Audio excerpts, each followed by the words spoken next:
Today, one of the country's wineries is with us. It's the Agur Winery. It sits close to the Elad Valley in the Judean hills, and per the winemakers, quote, each wine is an expression of a person and a place, close quote. Now, the winery was established in 1999, but since 2020, it's undergone a process of renewal, I think as they termed it, with the addition of some new winemaking partners. Now, one of those joining us here, Elad, Katz, the owner and the CEO of Agur Winery, is joining us, as well as our correspondent Emma Oliver. We'll explain Emma's purpose in a minute. Just kidding. We're doing some tasting here at the end of this. Spoiler alert. But Emma, glad to have you with us. Elad, thanks for coming to the studio. Look, first of all, there's a festival that I think begins tomorrow, we were just saying. Tell us about what's happening with the festival and where your winery fits in. So our region, which is called Judean Hills, the first recognized appellation in Israel, is celebrating 25 years tomorrow. Oh. 25 years of activity, and the area is booming from new wineries, old wineries, all making very nice wines. Tomorrow we're celebrating at Yad HaShmona, the Biblical Garden, and every Friday of June will be celebrated at the wineries around the region. So there you are. Anyone listening, Fridays, time to get to at your winery, at the Agur Winery. That's true.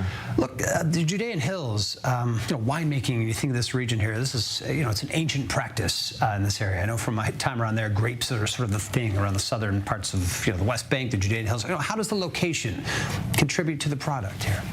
So we believe wine is the distillation of a place. You really capture a moment in time and place within a bottle, and our region is blessed biblically and today with a very nice climate and soil and people, and this combination, which in French is called terroir, is helping us to produce these types of wines, which are elegant, fun to drink, and starting to be world recognized as leading, which is it seems to be the trend taking place in Israel. I mean, what do you say about the wine scene at large in Israel over the last 20 years or so? It feels like a leap. How do you describe what's happening in terms of the recognition, as you mentioned, international attention? Why do you describe the Israeli wine scene? I think in the last 20 years, really, the leading wineries in Israel and in our region really were able to prove that Israeli wines can stand within any competition. And more interesting even is the last 5 or 10 years in which new winemakers, new energy is coming in and starting to really explore the unique identity of Israeli wines at our times, not just the biblical stories.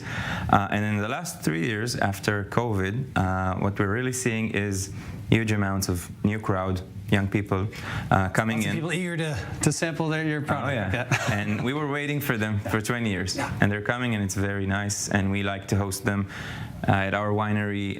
For example, we have live music every second Friday with open wine tasting, which is very free.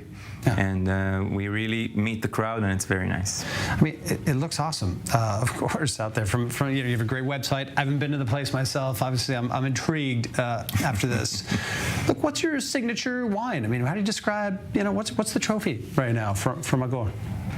Well, I always say I think maybe this comes with trying something right here. So describe a bit and tell us, what are you guys proud of out there? So I think our trophy is really relevant to the climate. So we're going to have a very hot weekend in Israel, and a rosé is always the solution for a hot climate, and we're really seeing the crowd coming into these types of wines, which are a popular Friday afternoon, request. I would say every noon, but it's a rosé made from.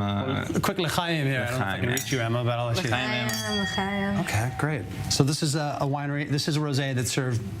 It's a rosé which is quite complex, actually, blended from 4 varieties of grapes. All of them are quite Mediterranean in orientation, and but after all, it's a wine that you I could go for that on a hot Friday afternoon. It helps.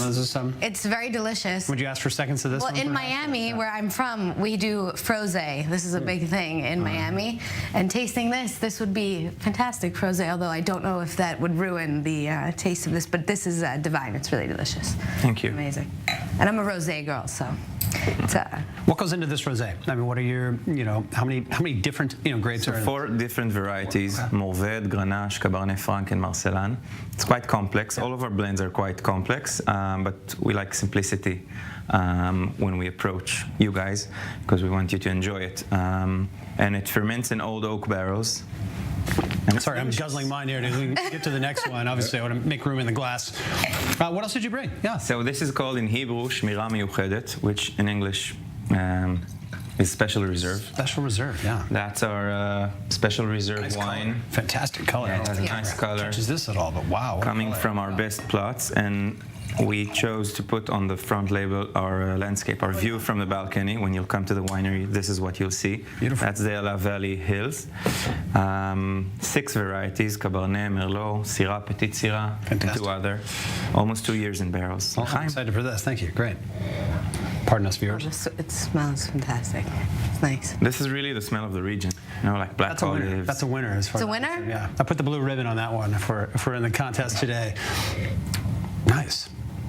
Now, how much, trial and error, goes into this product in particular? We're talking about this Special Reserve. What's the process that leads to that? How many years? This is between 2 to 6 years, actually, Wow. because you have to wait for the vineyard to yield and to pick and choose the best vineyards for this type of wine. And after you choose, it takes 2 years in the winery to select the best grapes, the best wines to blend into this specific bottle. So it's a very, very long process. And we're a 25 years old winery, so we're privileged to take from the lessons and experience gained before our time. It shows. It shows. Sorry, Emma, any comments about the Special Reserve? I have a question, actually. Are all your wines made in the oak barrels? What does the wood have to do with it? Because I'm always intrigued by that aspect of wine. Oak is important, but we are very cautious with using it because we want to produce wines that are accessible and not too heavy. Okay. And too tannic, stringency. We also use amphora clays and in the near future concrete tanks. So the oak really gives it another aroma. Sometimes like vanilla-like. It's like grilling, It's spicing up the wine. It's the only thing which is not very- it's charcoal. A lot of layers to it. Yeah, a lot of layers to the, More to the layers. flavor profile. Yeah.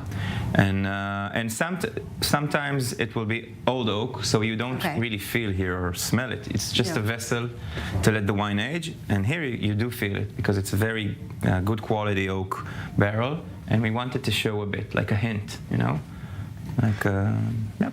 Well, it's exciting for us to host you, Agur Winery. Happy to highlight you, and of course, encourage any of our viewers to pay a visit down there, not too far from where we are now, and of course, for the festival Fridays. And Elad, we can't thank you enough for bringing us a little taste. So maybe a little closing l'chaim here, and L'chaim. thank you for coming, Thank you Agur for Winery. hosting. Just sitting here and Emma? Yeah. continue Thank you, Emma, drinking. Thank for your you. contribution. Exactly why we brought you. Thank you, Yes. Emma. and Elad Katz coming from Agur. So thanks for joining us.